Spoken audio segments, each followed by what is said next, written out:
दोस्तों, पूरे भारतवर्ष को पता होगा कि अयोध्या श्री राम मंदिर के श्री राम जी का मूर्ति निर्माण के लिए नेपाल से शालिग्राम के 2 बड़े शिलाखंडों को लाया गया है। इनमें से एक का वजन 26 टन है और दूसरे का वजन 14 टन है। क्या आप जानते हैं कि शालिग्राम आखिर है क्या और कहाँ मिलती है? अगर जानते हैं तो बहुत ही अच्छी बात है, और नहीं जानते हैं तो इस वीडियो के अंत तक बने रहे, क्योंकि आज मैं भगवान शालिग्राम के पूरे रहस्य को बताऊंगा। नमस्कार दोस्तों, मैं महावीर और आप सबों का मेरे YouTube चैनल अपना भारत आवर हिस्ट्री में स्वागत है। शालिग्राम सिर्फ गंडकी नदी में ही मिलता है, जो नेपाल और बिहार में बहने वाली एक नदी है। जानिए गंडकी नदी में ही क्यों मिलते हैं शालिग्राम भगवान। शालिग्राम भगवान अगर कहीं मिलते हैं तो सिर्फ गंडकी नदी में, इसके अलावा और कहीं शालिग्राम भगवान नहीं मिलते। जिस प्रकार से नर्मदा का हर एक पत्थर शंकर होता है, वैसे ही गंडकी नदी का हर एक पत्थर शालिग्राम होता है। गंडकी नदी पिछले जन्म किसी गांव में एक वैश्या थी। ये वैश्या रोज किसी न किसी पुरुष का संग करती थी। एक दिन एक महात्मा उस गांव में आए। उन्होंने गांव वालों का बहुत कल्याण किया। उस वैश्या ने महात्मा से कहा कि हे महात्मा, आप सबका कल्याण करते हैं तो मुझ वैश्या का भी कल्याण करिए। तब गुरुजी बोले, मैं तेरा कल्याण कर दूंगा, लेकिन उसके लिए तुझे ये वैश्यावृत्ति छोड़नी पड़ेगी। वैश्या बोली, मैं सब छोड़ सकती हूँ, परंतु ये वैश्यावृत्ति नहीं छोड़ सकती, क्योंकि ये मेरी आदत हो गई है। आप जो कुछ और कहेंगे वो मैं कर लूँगी, पर मुझसे ये वैश्यावृत्ति मत छुड़वाइए, मेरा उद्धार कीजिए। गुरुजी ने कहा कि तू एक काम कर, अब से तेरे पास जो भी पुरुष सूर्य अस्त होने के बाद आए तो उसे तू अपना पति मानकर उसकी सेवा करना, उसको पति परमेश्वर मानकर सेवा करना, तेरा उद्धार हो जाएगा। वैश्या ने कहा ठीक है। अब सूर्य अस्त होने के बाद जो भी पुरुष आता, वैश्या उसे अपना पति मानती और उसकी सेवा करती, उसे अपना परमेश्वर मानती। क्योंकि गुरु के वचनों पर विश्वास किया था तो भगवान को तो मिलना ही था। एक दिन भगवान स्वयं उस वैश्या के घर में सूर्यास्त के बाद आए।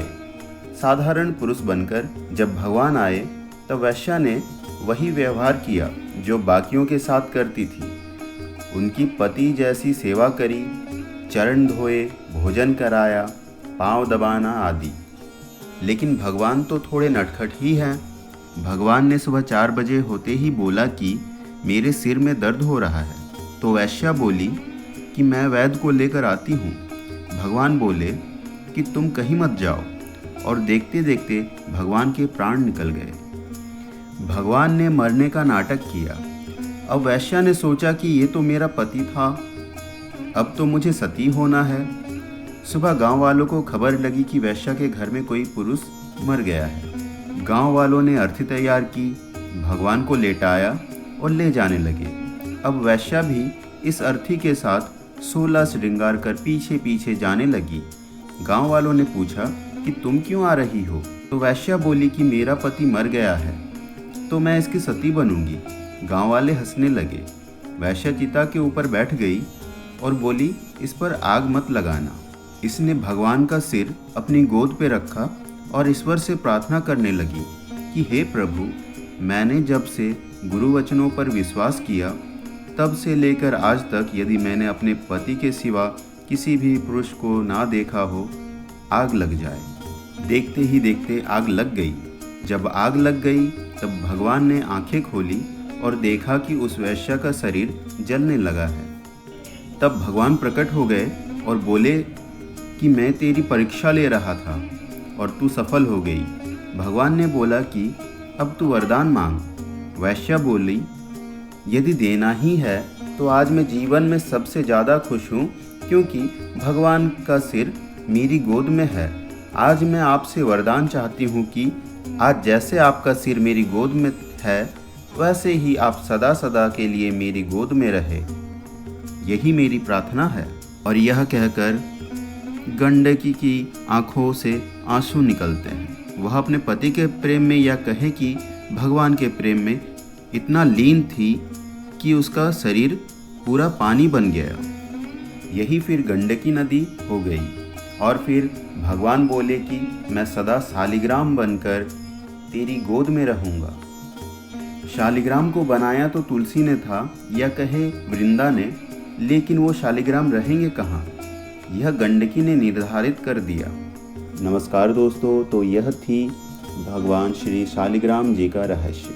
ऐसे ही रहस्यों को जानने के लिए हमारे चैनल को सब्सक्राइब करें।